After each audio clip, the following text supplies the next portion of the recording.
Pessoal, olha essa notícia aqui. Um dos delatores que revelou pagamentos de propina de 50 milhões para o Aécio Neves e o Edson Lobão foi encontrado morto ontem na sua casa, no Rio de Janeiro.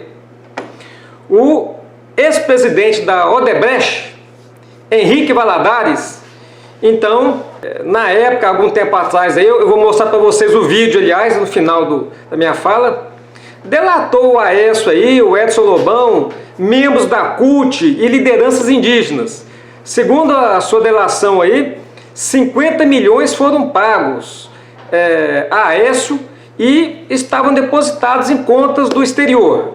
E o Valadares também delatou o Edson Lobão, a quem teria pago propina na época em que ele era ministro da Dilma Rousseff.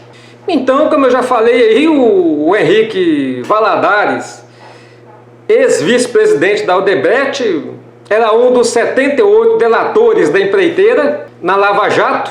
E até o momento que eu estou gravando aqui, de acordo com a polícia, ao que parece, a causa da morte é indeterminada. Morreu de morte morrida.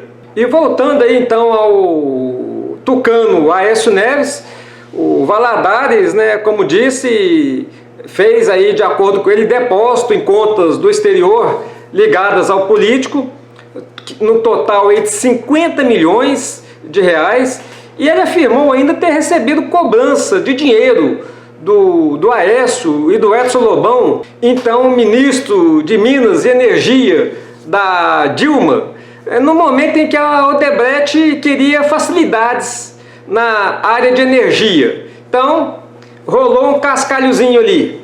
E sobre a CUT, Valadares relatou que teria repassado recursos para representantes da Central Única dos Trabalhadores de Porto Velho, Rondônia. E o Valadares contou ainda que ter pago mensalidade de 2 mil a 5 mil reais a um chefe e um cacique da tribo Caritário. Pelo amor de Deus, nem índio está escapando de receber propina, viu?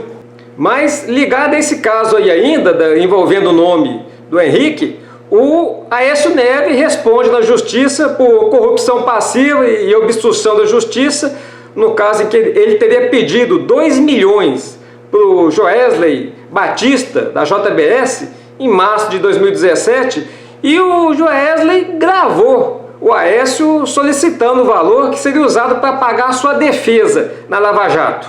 E eu estou citando isso porque, de acordo aí com a gravação do Joesley, aconteceu uma fala muito estranha aí do Aécio. Aqui, a conversa aconteceu então em um hotel, quando o Joesley perguntou para o Aécio quem pegaria o dinheiro. O senador então respondeu: tem que ser um que a gente mata ele antes de fazer delação. Vai ser do Fred, primo do Aécio, com um cara seu. Vamos combinar o Fred com um cara seu, porque ele sai de lá e vai no cara. E você vai me dar uma ajuda do ponto. E mais tarde a Polícia Federal filmou a entrega aí de 4 remessas de 500 mil cada, uma para Frederico Pacheco de Medeiros, primo de Aécio, chamado ele de Fred. Então, pessoal, essa morte aí misteriosa do Henrique Valadares pode ter sido de causas naturais, mas a polícia tem que investigar isso aí, viu? E tem que investigar isso aí muito seriamente, porque se bem que ele não morreu antes, não mataram ele antes, ele morreu depois da delação. Então, acho que já não era mais o caso. Mas, de qualquer forma, vamos lá ver então a delação do Henrique Valadares e que a polícia investiga aí. Deixa seu like e compartilhe. O Marcelo disse que tinha acertado com o governador um valor de 50 milhões a serem pagos na proporção 60-30. Ou seja, 30 milhões por parte da Odebrecht e 20 milhões por parte da Odebrecht. E o que se pediu a ele, contrapartida, foi exatamente isso.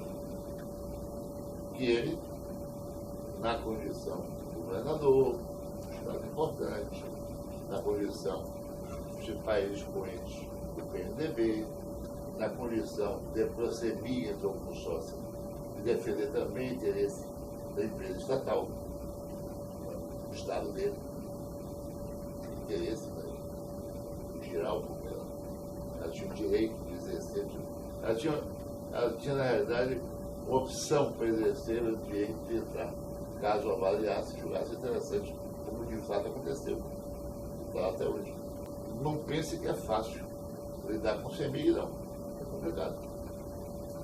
Mais fácil lidar com peixes privados duros do que com o CEMIG. O CEMIG é muito difícil. Incompetente. Então não houve nenhuma conversa com o governador Aécio em termos de facilitar qualquer coisa em termos de CEMIG. A CEMIG já estava no processo por escolha própria. Então foi esse compromisso que foi assumido. E o Dimas Fabiano, como era da minha relação, que já frequentava o meu escritório, é conhecido, da minha secretária, do meu motorista, todo mundo conhecia.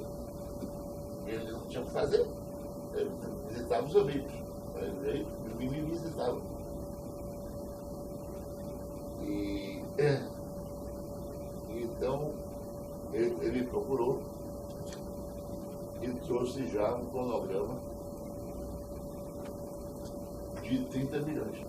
E aí sim, à medida em que esse programa ia avançando, ele trazia para mim, não era nem folha, era um pedaço de papel, com indicação de nomes, empresas, com sede no exterior, a grande maioria das vezes, pelo menos, que eu me lembro. Eram pagamentos no exterior. Um deles me chamou a atenção, porque por acaso eu tinha ido, mas as coisas do Rio de Janeiro é pequena. Tinha ido para aquele restaurante Gero, com minha esposa de jantar, e estava lá o Aécio Neves, sentado com a Cioli, aquele playboy lá da Maritec. Quem mais? O cara que faz o Manhattan Connection, que vive em Veneza, o nome dele. Joe Maynard. Estavam esses reunidos na mesma mesa. O Dimas me traz um papelzinho com o nome do Acioli. Eu sabia que era amigo do governador. O governador também estava nessa mesa. Eu ia falar com ele. Então, ele me trouxe o papel com o nome do Acioli, é o que eu me recordo. E o que eu me recordo é que era em Singapura, a conta. Não era na Suíça, nem na Bahamas, nenhum lugar desse, era em Singapura. Isso é só para exemplificar que os pagamentos, nesse caso, ao contrário da maioria dos outros, eram feitos no exterior.